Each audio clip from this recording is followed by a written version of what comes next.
Good evening. Call to order the July 13th Open Space and Conservation Commission regular meeting. I'd like to go ahead and start off with the Pledge of Allegiance, please. I pledge of allegiance to the flag of the United States of America and to the republic for which it stands, one nation, under God, indivisible, with liberty and justice for all. Thank you. Before we get going, I would like to welcome, we have two new commissioners, Miss Melissa Kaplan, who's an alternate for the Democrats, welcome. And Miss Jody Ann O'Connor, who's a regular commissioner, welcome. Thank you. Even now, females and males, that's pretty good. Okay, do we have anybody from the public who's willing to speak? Anything to say? Nope. Okay. We have applications for permits. The first one is Harish Patel. He's proposing a two-lot subdivision at 879 New Britain Avenue. Assessor's ID number 11-094. Mr. Patel? Madam Chairperson and members of the committee, I just wanted to fill you in very quickly about this application. This application was received some time ago by the staff. We gave Mr. Patel ample time to come up with updated plans because as you can see, the plans that you have in front of you are basically those plans are about 10 years old. They're not stamped by any type of professional, being a professional engineer or a licensed surveyor. So we had asked them to provide us with the right documents. He has not been able to do so. So I've been in communications with him. I did tell Mr. Patel that because we haven't received the proper documents, that we would recommend, we as staff would recommend to the commission that the application be denied without prejudice, so it would allow him time for him to come in with the proper paperwork. And basically, we're going to keep whatever fees were paid on this permit.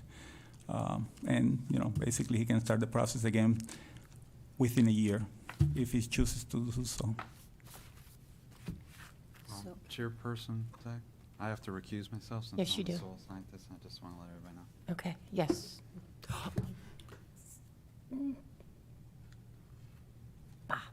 Any questions? Did you? Let me do that for you. Just, yeah, give us 1 second, please.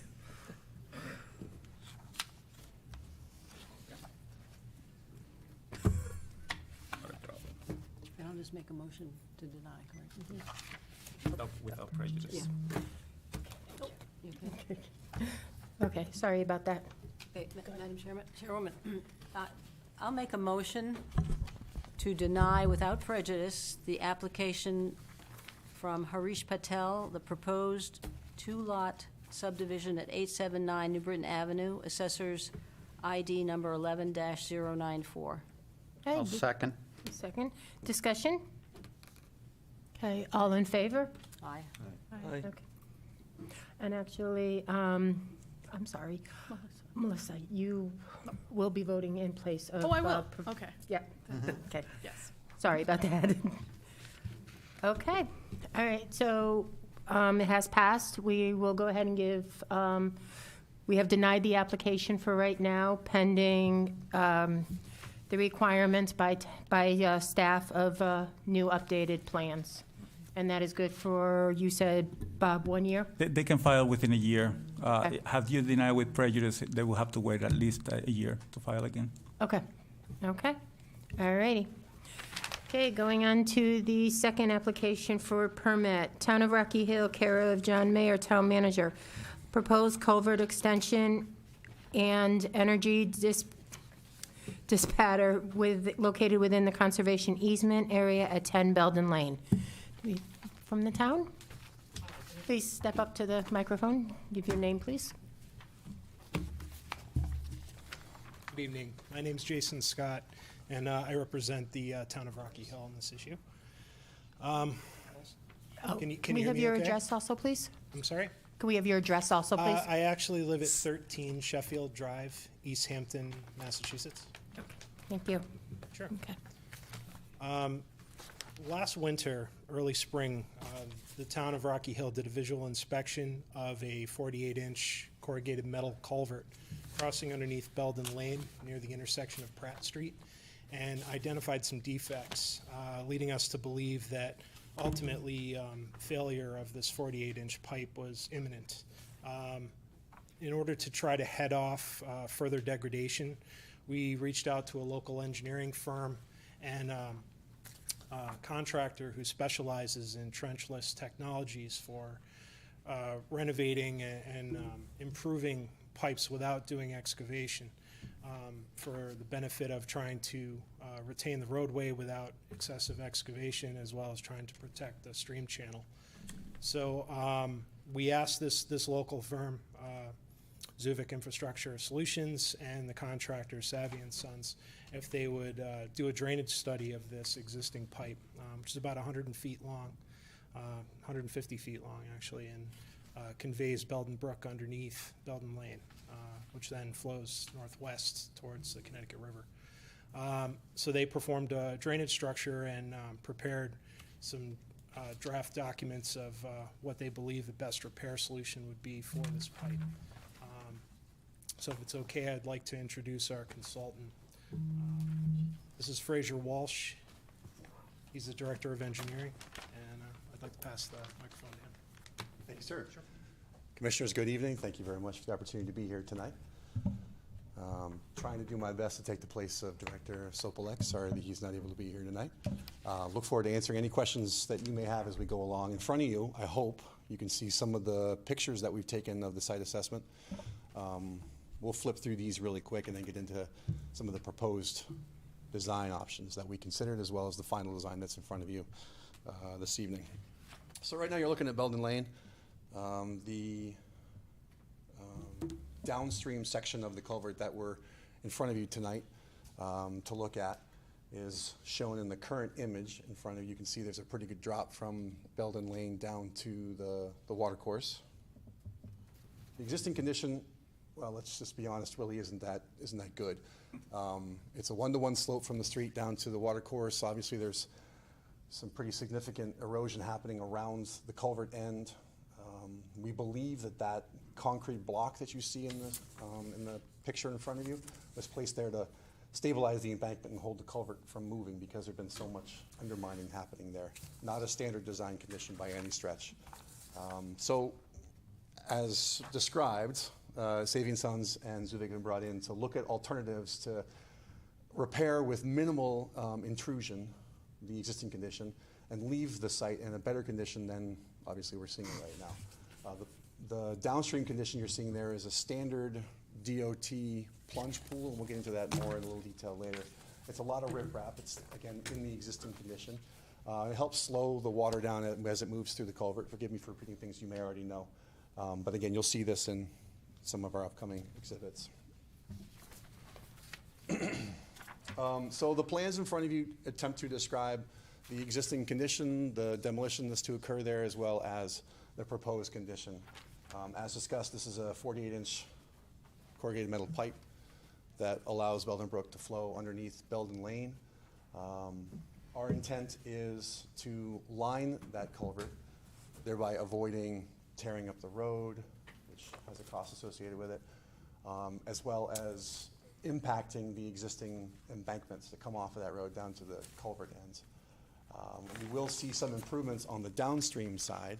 Our task, or our direction, has been to extend the southern end of the culvert out to flatten the slope from Belden Lane down to the back of the culvert to minimize the potential for erosion.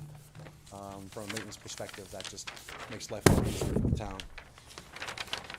The access that we're proposing will come off of the north side of the existing waterway. All this work will occur on lot number 10. The town does have in place an easement for the storm sewer conveyance. So I believe Bob is working with the property owner to make sure that we have talked through what these plans are to propose. Temporarily, you'll see a temporary access road constructed to allow for movement of soils. The contractor, Gino and his team, to access the site, install the slip liner, which he's here to tell you all about. He loves to talk about it. And install the proposed head wall and downstream riprap or scour pad or hole that we talked about just a second ago. Our erosion and protection control systems will include stopping the water on the upstream side of the culvert. We'll bypass pump water through that culvert while repairs are being undertaken. Water will either pass through a treatment system, which will be up at grade, and/or through a downstream sedimentation basin silt sack. So no water will be discharged downstream into the system without being filtered, of course. During those construction activities, we're also planning on putting a row of hay bales on the downstream side of the construction activity, and you can see those on the drawing in front of you here, just to make sure that if it does rain and there is an erosion potential, that we've captured whatever runoff may occur before it leaves the property. We are disturbing approximately 1,654 acres within the mapped wetlands area. Square feet. Sorry, square feet. My apologies. That's a very big call. That was scary there. Right. And I think that's temporarily, of course, we are going to close the road off during construction, bypassing traffic around the neighborhood. You'll also see some of the guide rail get removed just to allow for access down into the construction area. Okay. The proposed condition will be, as mentioned, an extension of the culvert. The head wall will move approximately 30 feet away from where it is today. The embankment will be flattened to 2-to-1 to 3-to-1 slopes. So much more gentle grade from road down to the stream bed. That scour hole that we talked about will be reconstructed on the downstream side of the proposed head wall and wing walls to make sure, again, that we're minimizing the potential for erosion downstream. We're also calling for a 20-foot wide stone check dam. So as the water comes out of that scour hole, it'll pass through gravel. Again, trying to minimize the potential for sediment transport downstream. Site restoration will include seeding and mulching. Any disturbance that happens to the neighbor's property, there will be some bushes, shrubs, small trees removed during this process. So we'll make sure that those site conditions are restored to better than existing. Guide rail will be put back. And I don't know if you noticed, sorry, I get excited about these engineering concepts. There's pavement leak-offs here, so instead of having catch basins at this culvert, water just leaves the road through these openings, potential for erosion. We're calling to push those to the outside of the channels, outside of the embankments, to spread out the water that comes off the road. That's what those riprap for pavement leak-off call-outs are for, as you see on the plans in front of you. So essentially, we're creating two different channels, whereas now it's just a free-for-all coming off of Belden Lane.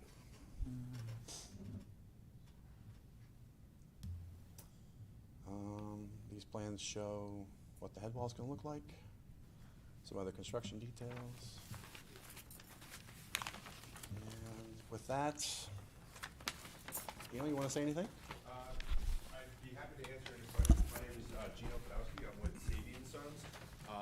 So if you can go right to the mic so we can get you. Sorry.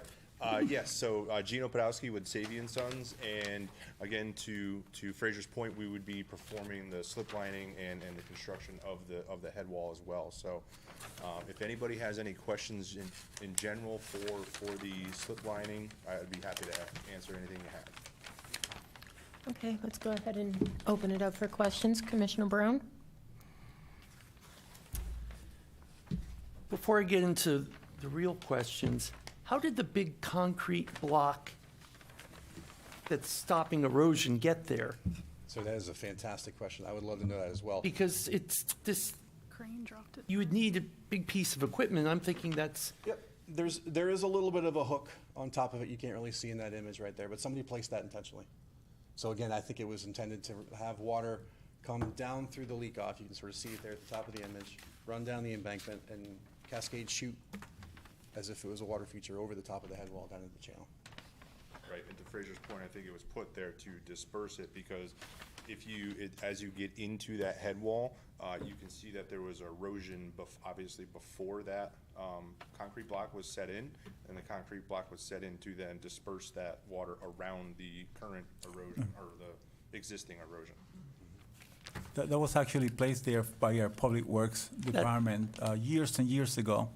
And as you probably know, the soils in the area are highly erodible soils, either Manchester soils or terrace and escarpment soils. And it had that block, even though it looks kind of unsightly, had it not been there, we probably would have lost the shoulder, the road, the slope some time ago.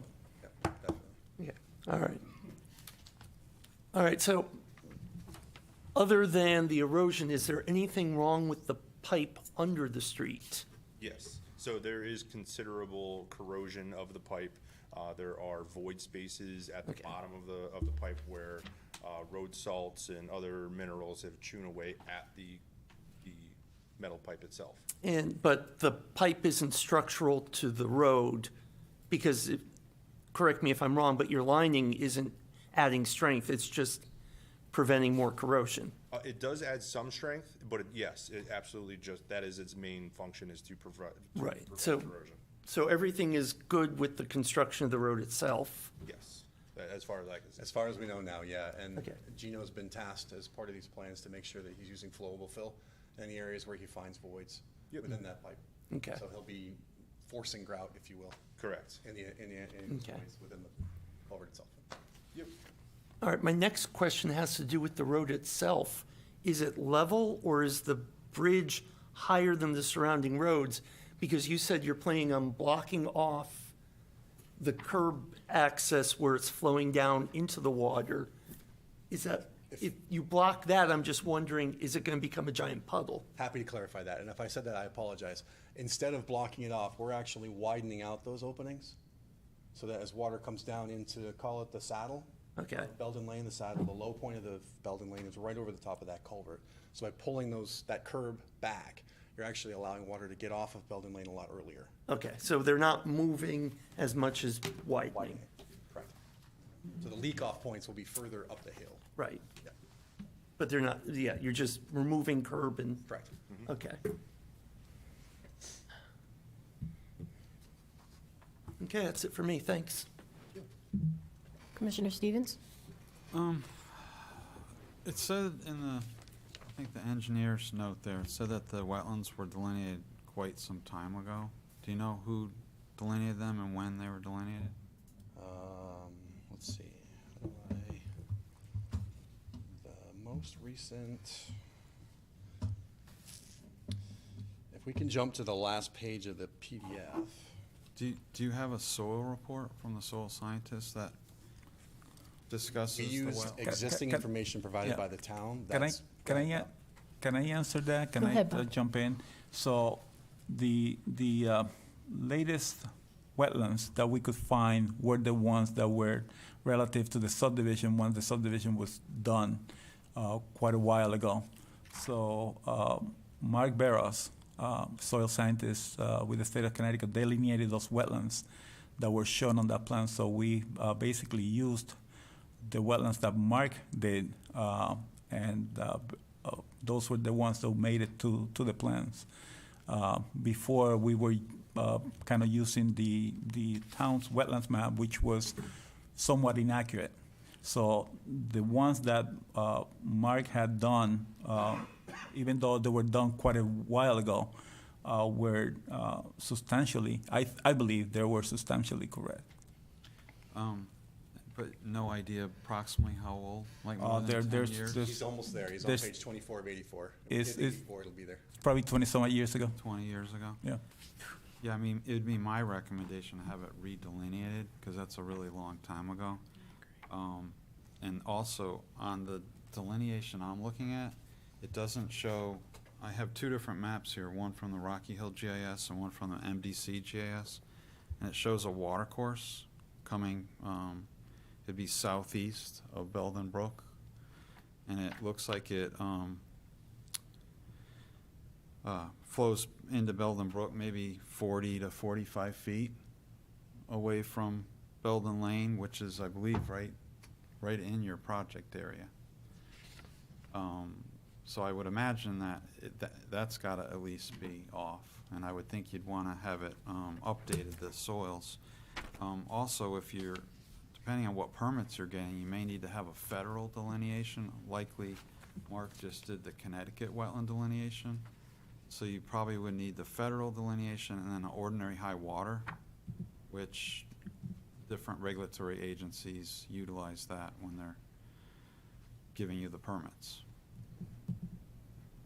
We had a site survey done of the construction area, so I'll visit the site. Okay. I don't remember seeing a Do you- water course coming Do you want to into see the- the map I have Yeah, here? I'd love to. Yeah. It's actually very similar to the one you have on, So here's One. Belden Brook, and it shows a blue water course right there. There's also, this is the town GIS. It shows that same delineation. So like I said, you'd want to have the Connecticut federal ordinary high water levels delineated and, shown on the plans. And I don't know if you need not only the local permits, you may need federal wetland permits, You will. because you have direct impacts, so. Hi, this is Jason once again. Just looking at the GIS map you just presented, I see that there's a drainage system that outlets just at the head of that flow that you're showing. So it may be that that's possibly a swale for the outlet itself and may only be carrying stormwater from the street itself. But we'll have to take a look on site. Yeah. Yeah. And then, do you have to have special, maybe asking Bob through the chair, go ahead. is there special, things when you're changing water courses? Do you have to have some sort of permit with the DEP with that too? So the water Diversion? diversion, the water Water diversion diversion. permitting process, as you know, applies to 100 acres or more, which is this here. But if you are doing repairs, this is actually part of a repair. What we're doing is repairing whatever we have and extending a portion of it to basically control the erosion and provide for passage, for a walkway, if you will, for connectivity to the river. So therefore, we don't feel that this project here, as it stands, will require a water diversion permit, but we'll double check that. Okay, and then that leads into pretty much my last question. I'll leave all the engineering stuff up to the smarter people than me. But the walkway, I would imagine then you're gonna have it on the eastern side of Belden Lane. Where will it go then? Will it go on the north side of Pratt Street, or? Well, so we're working on it. Okay. So the PIC committee, which Sandy can jump in and speak on, have been looking for connectivity to the river for quite some time. So the areas that we've been looking at is Glastonbury Avenue, Washington Street, and Pratt Street. Okay, because if There's you did, certain areas of Pratt Street where connectivity cannot be had, so Belden Lane will probably be the best option. Okay. But from there, we are basically preparing for the future, if you yeah. will. So if you did make that turn with a walkway down Belden, and then you ran the walkway along the north side of Pratt Street, again, you'd be into this other water course. So you'd have Yeah, to get. Right, we do not anticipate proceeding, I want to say, on that portion of Pratt Street down to the river. We would utilize Belden Lane into Glastonbury Avenue for that connectivity. Because the other connectivity there is basically to go down Pratt Street is nearly impossible. Okay, That will require that will require basically a taking, eminent domain and what have you, because the houses that are there are so close to the roadway that it will be nearly impossible to build a sidewalk there. I think that's all the questions I have at this time. Is it, okay. Vice Chairman Whalen? No questions. Secretary Kelly? Thank you. Just a question, when you're doing the cleanup and mitigation, whatever, after the project is done, are you, or during this time, are you considering invasives and dealing with that? If there are invasives down there and you're cleaning up and making it all good after the fact, you're gonna clean those out? Did you have any plan for that? No, there's currently no plan for that, only because we weren't necessarily aware of invasives. And if there are currently invasives, then I mean, we could certainly work on something with that when it comes to actually doing the work. We could make an adjustment for that, but nothing's been done as of yet. All right, well, I think we'd all like to see that if you come upon them. Sure. Thank you. Okay, Commissioner Kaplan. Yes. Are there going to have to be any trees removed to do this? Yeah, go ahead, Jim. Yeah, well, I was gonna say that would kind of go in with your invasives piece there. If there are invasive species climbing on the trees. No, there- I mean, just to like construct your access down to actually do the There- work. There are a number of trees that are coming down. Okay, so make sure you go get your IPAC, because you have a wetland trigger, you have to get your US Fish and Wildlife, you have to do an IPAC, just yet another permit you have to get, it's not hard. In terms of that access that's coming in, is it gonna be construction matting or gravel? We're proposing gravel right now. And that's gonna be completely removed when the work is done? That's the intent, or buried, yeah. Okay, or buried? Yeah, the finished surface is gonna be mostly stone. So you're gonna leave a permanent access down to the waterway? Not really, no. Like The final greenscape? surface is gonna be, I think it was a number 2 and number 3 inch stone that covers the entire the entire area. So you'll leave a permanent gravel path and work area down to the water? Our highway department has actually requested considering that as an option, Okay, of maybe leaving it in place. And if we were to do that, we would, of course, want to talk to the homeowner at number Yeah. 10 Belden, because they're going to have to look at it. okay. And the other thing is, we may want to consider planting some sort of grass over it, so Yeah, it's not as greenscape noticeable. it. Yeah, you But we can- haven't made that decision yet. It's, at this point in the design, you know, on our plans, we were intending of either leaving it in place or removing it afterwards, but not for use. But the highway department would like to consider keeping it in place, just so that we could get access to the outlet. If there's any cleaning or maintenance that's needed, any debris that might get stuck in the pipe, it'd be much easier to be able to get it out of there and open the flow back up again if we had access that way. But it hasn't been decided yet. I mean, that's a permanent impact into our jurisdictional area, so just wanted to make that point. Are you guys proposing any sort of mitigation for your impacts at all? Is it just, you're just, Not at this time, no. no? Because as you described, it was a maintenance activity. Yeah, well, you still have, can you go back to the plan that had the wetland impacts on it? Yeah, can you, let's see, can I control that? Sure. We need to jump back to page number 9, I believe it is, in the PDF.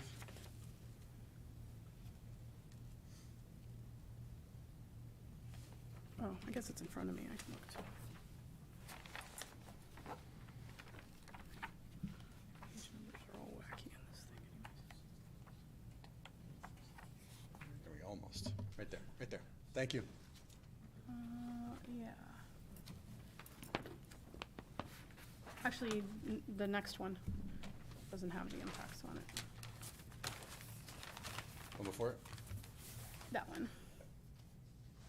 Okay, so this says, you know, the 1654 wetland area disturbed, and then there was another 192 on the other side. That's temporary though, right? Right. And then the 1654, is that temporary as well? Or is that a permanent That's, impact? it's permanent, And no mitigation for those permanent wetland impacts? correct. Okay. I'm just asking the questions. This is my first day, so. And then I got this NDDB. Did this get handed out because we're in an NDDB?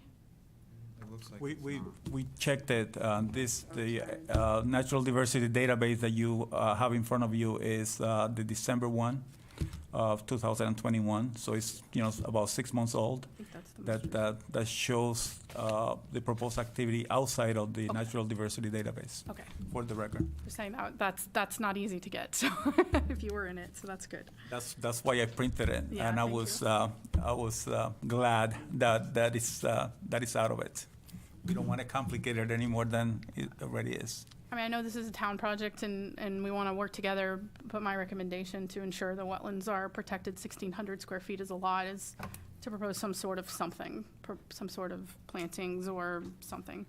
Invasives, if there are invasives. So maybe when you have your wetlands redelineated, they can also do a invasive species assessment. The other last question I have, equipment, where will it be left? On the temporary access areas or on the street? Can, just, to make sure there's nothing leaks that goes into the water or anything like that? Yeah, absolutely. We would actually love a recommendation as to where you'd like it to be left, because if it does need to be left on the road, we can absolutely do that. If it needs to be, when we can just kind of have a larger cordoned off area, say from the edge of the Belden Lane on the stop sign toward, sorry, what was the road? North? Pratt. Pratt, thank you, Yeah. Pratt Street, and then possibly up to that first driveway or our access road. There would be plenty of room in that area to do so. My recommendation in my experience is if you are gonna keep it near the stream or the wetlands, is to have containment underneath. Yep. But preferable is always pavement. Yep, which is all doable. Yeah.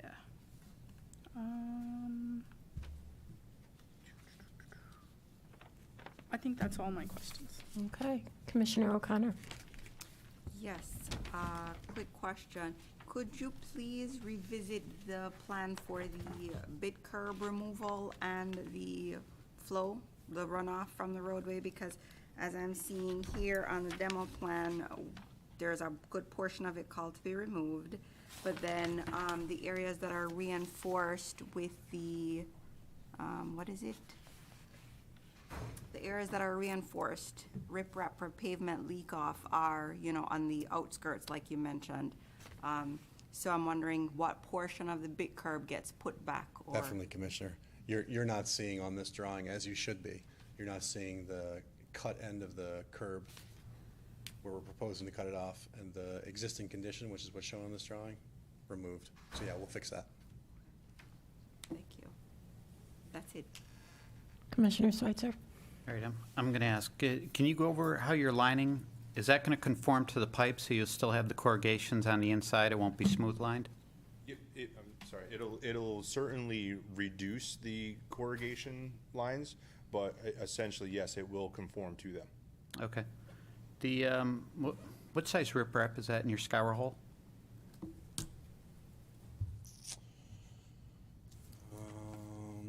Let's see. Should say on there somewhere. Flip to the drainage report. It probably says in there. Is it right there in the detail?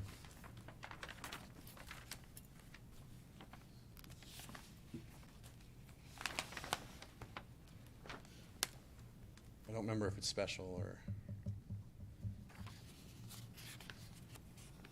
Do you mind jumping to page 35?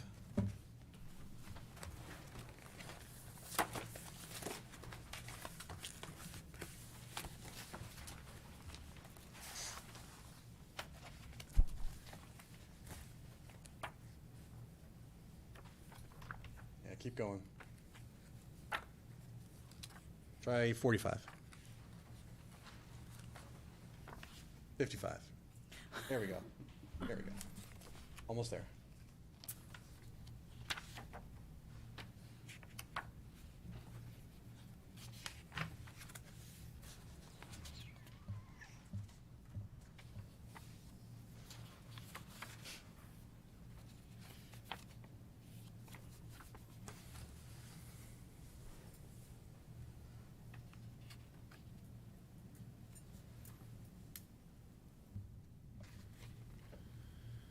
Standard. Standards will be, okay, so Wow. that's 30 inch, okay. Big boys. And then to get that down there, you'll be going down your gravel path and onto your access pad and reaching over and dropping it in? Yep. Okay. Can you explain to us the drainage report? I mean, I'm reading through this, and I'm understanding that was for a 50-year back in 1974, and now you're thinking it's likely going to carry the 10-year storm. So this culvert's not going to carry the full, it's only going to carry a 10-year storm? Can you just explain this to us? Yeah, sure. The condition that exists right now is based off, or the design was based off of the report, as you mentioned, that was created 50 years ago. So let's look at a cross-section, for example. So depending on which theoretical storm we get on any given day, you're going to see water back up on the upstream side of the culvert. You guys all understand the concept. At some point, water is going to flow over the top of the road. Based on the design storm that was developed back in 50 years ago, a portion of that water runs over the top of the road. So what we evaluated recently was whether or not we are negatively impacting that existing condition. So the results of the model that you see in front of you demonstrate that by putting the lining in and extending the culvert out, we're really not changing what's out there right now, what's going to happen in the theoretical storm. Okay, so this is just pure maintenance, we're not doing improvements then? Exactly. Okay. If, what shape is the end of the pipe there? Just looking at that picture, I mean, if you don't get a good place to connect your 48-inch pipe to, are you gonna go back further until you get good pipe to connect to? Definitely. Okay. What's the condition of the head wall? The upstream or downstream? Head wall, upstream? It's in decent condition. Fair. Okay. I guess last question, you're gonna put that same guide rail back in there, or you're gonna put new guide rail in there? No guide rail. I believe we're putting in new guide rail. New guide rail? Okay. That's all I have for now. Thank you. Okay, Commissioner Stevens, you had one more question? Just one more question. Are there any fish in this building, Brooke? You know, Not that I'm aware of, but we didn't really evaluate that. is it like a really big flowing brook? or- It's a perennial stream, but it's a 100-acre watershed, so it's really not, doesn't have a huge drainage area behind it, if you will. You know, so it's I want to say about, because it's 3 feet wide. It's sometimes dry in the summertime, like right now, it's pretty dry if you go out there. However, of course, during a rainstorm, it will be flowing Yeah. pretty good. I'm just curious because I'm looking at the picture right on the front of your thing here, and it looks like the pipe, I'm assuming this is the outlet side where you're doing the work. Looks like there's a pretty big drop. And I know with the fish, FWS or whatever, Yeah. they want to see that. So if the fish can travel up, they're not going to Yeah. make that jump in the pipe. So just something to think about. Yeah, the proposed design will tie into the flow line. Okay, The good. scour hole will drop off at a pretty quick slope, but it will tie back into the invert. Okay. Okay. Yeah, and just for reference on this as well, as far as what the flow is annually, last year, everybody knows how wet it was in July and August. This is when I first saw this, this project, and it was in middle of July, or middle of August, I think I was there, so we had substantial rains for quite a while at that point. And the upstream side of that, there was maybe a foot of water tops. It is a pretty big pipe, so that's why I was kind of curious. Can I ask the question? Sure, go ahead, Bob. To Gino? So when and if the pipe is lined, what kind of life expectancy will we have regarding the structure? Would it be 25 years, 50 years?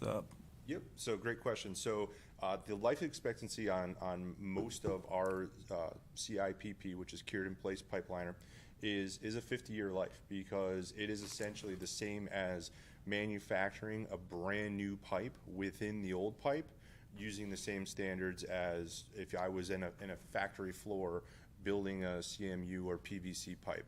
It's the exact same thing. The only difference is I'm manufacturing this pipe in place inside of another pipe. Okay. One more question? Sure, go ahead. So, just going back to your drainage report and knowing that this is maintenance and this is only going to carry a 10-year storm, what needs to be carried under this road if it were to be designed for improvements? It carries at least a 10-year storm, sir, and that's No, typically our this des- is 10, that's but I'm typically our saying design storm. even for a cross culvert, it's only 10-year storm? It doesn't have to be larger than that? Would be 50. It'd be 50, okay. 50, according to our standards, which will probably most likely require a bridge at Okay. that point. So, all right, so that kind of erases my question. I was going to see if there's room to put a twin pipe parallel to it, if that impacted anything, if that would meet the 50, but you're saying even a 48 isn't going to carry a No, 50 or something? no, Okay. no, Good because enough. way back when, even in 1975, they have proposed to add, I believe it was a 36-inch barrel to the 48-inch pipe. So in today's standards, using NOAA 14 that we're using, as you know, Yep. the rainfall amounts increase a lot. 20%, yep. So, Okay, good enough. Thank you. Okay, any other further questions? Nope. so Go I was ahead, just gonna ask, aside from the concerns about the wetlands and other concerns, are there any other concerns that the town will have to address, or they will need to address prior to the public hearing that you might want to see take place, or what you said is it? Yeah, I think our biggest ones are gonna be the invasive species, any tree removals. I don't know if we want to, you know, are you guys gonna want to replanting plan or anything like that? Yeah, no, that's Pretty a, typical.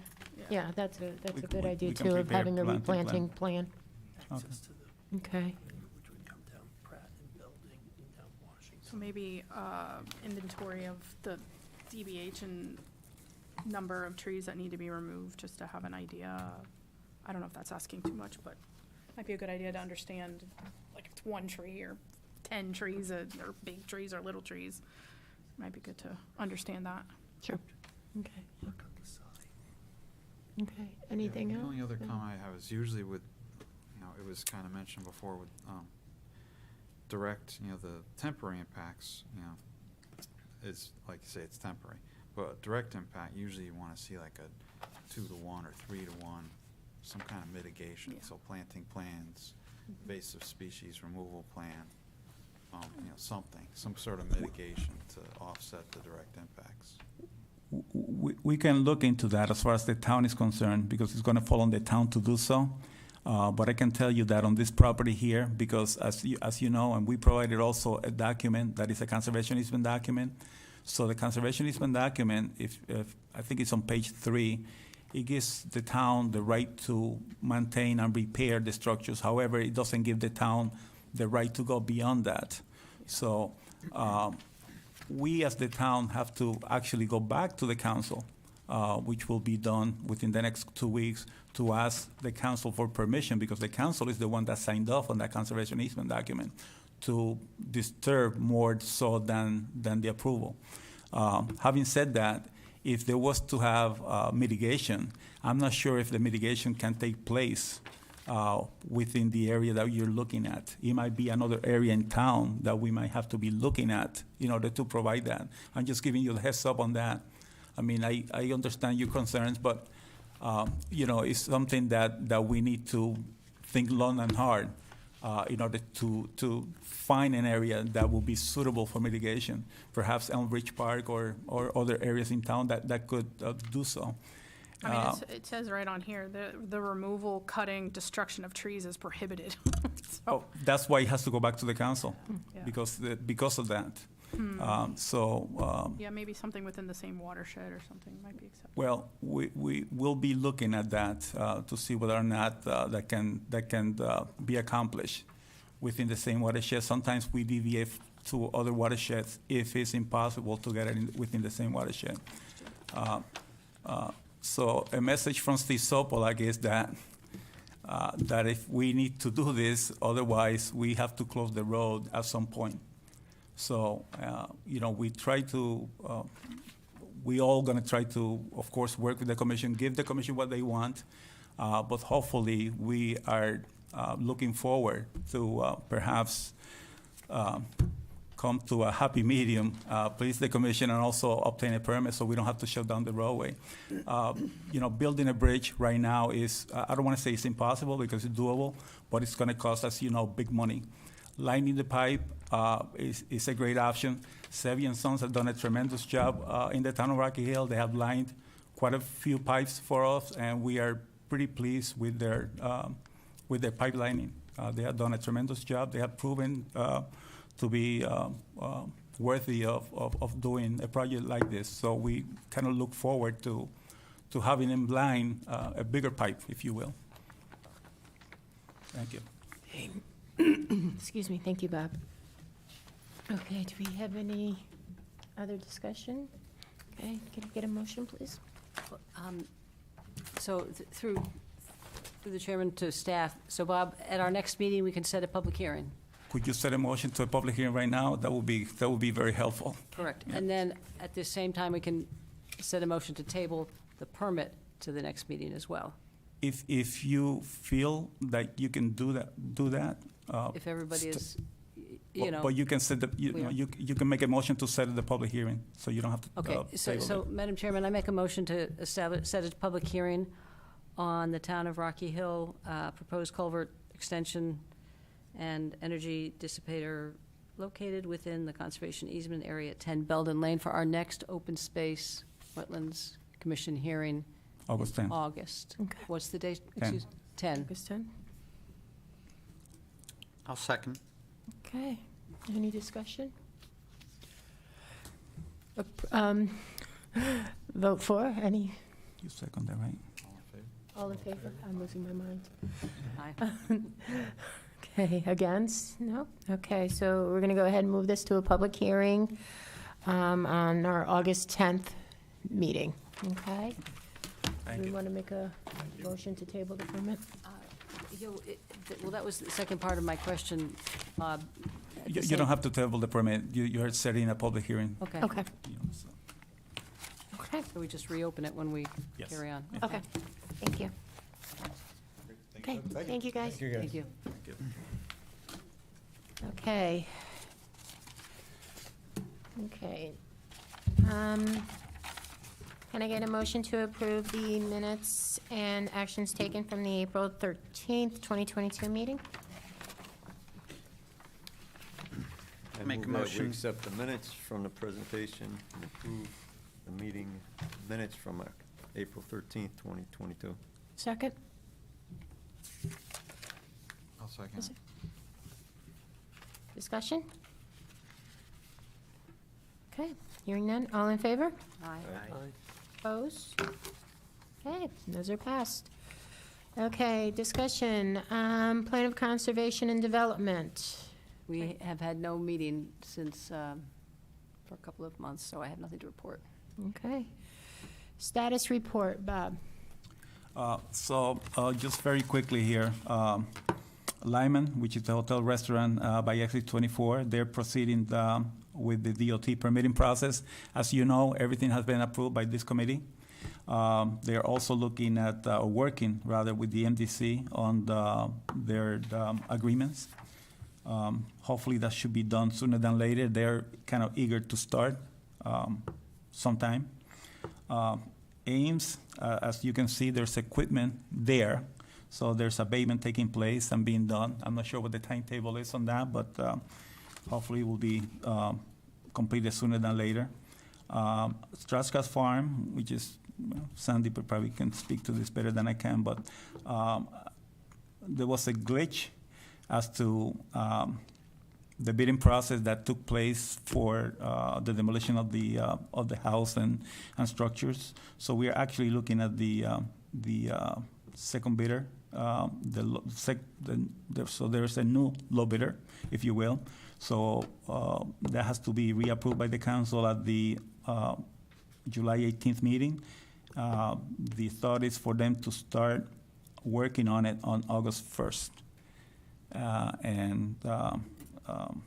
So that's basically the timetable on that. On Main Street subdivision, there has been no change. Everything has been approved there. The 14 last subdivision has been approved, but there is there hasn't been any commencement of any work. I understand that, DEP and everybody signed off on the paperwork that needed to be signed off. The foundry, the proposed mixed use on the foundry, there's no change. They have been done any type of work that I know of. And just for information purposes for this committee, our acting town manager is now Ray Carpentino until such time as the town finds a permanent town manager. Bob, I just have a quick follow-up, quick question. It's actually something that Todd and I were talking about before. With the town looking to develop 45 Evans Road, So how are we doing with that whole clear cut he did? okay, so the clear cut that was done, the violation that was done a few years ago, is doing okay. I mean, there haven't been any violations to the violation. You know, the Good. plantings that were done, you know, quite a while ago, and you know, and as you know, 45 Evans Road has also been in the paper, in the news, or what have you. That, you know, there have been articles about a grant that was provided by the town of Rocky Hill for possible remediation. So we are doing phase 1, 2, and possibly 3 on that. Forgot how much that grant was. I believe it was $200,000 or something like that, for the purpose of perhaps redevelopment of the remaining of the parcel. Had once, and if that is to take place, of course, has to go through all the boards and committees again. So you will see them somewhere down the line. Okay. How about the gentleman, and the address is escaping me right now, that cleared out in the easement? Is cleaned up for the most part, and that's the one on the Rumblewood Drive. Yes. that you're referring to. So it's cleaned up for the most part. There's still a little bit of minor cleanup to be done, but you know, we'll get to it. We did work with them in the cleanup that had to be done probably about 6 months ago or so. Okay, how's he doing on the replanting? The replantings are great. He did a great job, and the plantings are actually doing excellent. Okay. I mean, I wish the trees were bigger. You know, we're 50 Right. feet tall, but they're not, Right, unfortunately. Right, okay. I have a follow-up question. Sure, on- go ahead. On Bob, on Evans Road, I was part of that issue when he clear cut. Yeah. The trees are in and they're growing now. Are all of them going to be cut down for the? I in the land? you know, I do not know, because I don't know what the grand plan or the grandiose plan is. You know, bet there's a but again, good shot. once there's a plan, you'll see the plan. Right. So if there's something that you as a commission are going to be objecting to, well, then, you know, Okay. you are welcome to voice your opinions. Save those then, but, trees. you know, I have not seen what is being proposed, to be Right. honest with you. I know that, you know, we've seen preliminary plans throughout the years, and they seem to be changing all the time. So I'm not sure what the final plan is going to look like. Okay, thank you. Open space? Yes, on Straska, as Bob said, we hit a speed bump when the contractor pulled out of demolishing the house. But we are still moving along, you know, on a parallel time level of, with the Menutis, the professors from UConn, who are helping us plan the site. And it's amazing how detailed it is. I mean, just where are the curb cuts going to be onto New Britain Avenue for farm access? You know, are they going to be here? They're going to be 100 feet down. Where are the drives going to be within the property? Where are we actually going to put the barn for education? So all these details they're helping us through, and every meeting we're getting a clearer idea of how it's going to go. So it's moving along. It's slow, but it's such a big project that it has to be right, you know, before we say okay. So they've been great. They've been here every month, and we're going forward with it. Wait, one thing I just thought of, the walkway that's going on, that's going to be at Straska Farm, is that going to be a paved walkway?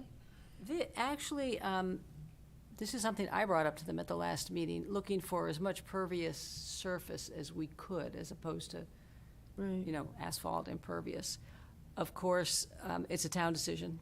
They can recommend where to put it, but I'd like, when it comes down to the actual details, I'd very much be pushing for as much non-paved surface, you know. either Absolutely, absolutely. Paver stones or crushed gravel for drive areas and parking areas, we'll see. And also that will give us also an opportunity as the town to perhaps utilize low-impact development practices, you know, permeable blocks or whatever other means that we can do, and maybe set an example for other people that come before you guys to follow, you know? 'Cause, I mean, we as the town should not be exempt from following the regulations. I think these guys saw that tonight, Yeah. you know, and we did because we're part of it, you know. But I think it will be a great opportunity to do something that can really set an example for other people to follow. And obviously, those walkways are not going to be going into the farming area? No. Good. No. No, there's a lot No. of protection for the farmers. Yes. Brandy's on the commission. Yes. No, Wonderful thing. I think they rerouted them, right? Because I think they have one that was going through. It's gonna go through Berlin and come around so that it doesn't bother the Yeah. farmers. Okay. Legislation? None, None. Conferences? none, Okay. Correspondence and communications? none. Other business? Hearing none? Madam Commissioner, ahead. may I ask a question to Bob through you? Sure, go ahead. In my packet, you provided me about a court case. We are not discussing Not that right discussing now. that, yeah. Thank you. Okay, yeah. That was just, basically an example of what we do and, Okay. Anything else? Motion to adjourn. Motion to adjourn. I'll second. Okay, so, The motion all to in adjourn. favor? Aye. Sandy. Sandy, we are adjourned. Thank you.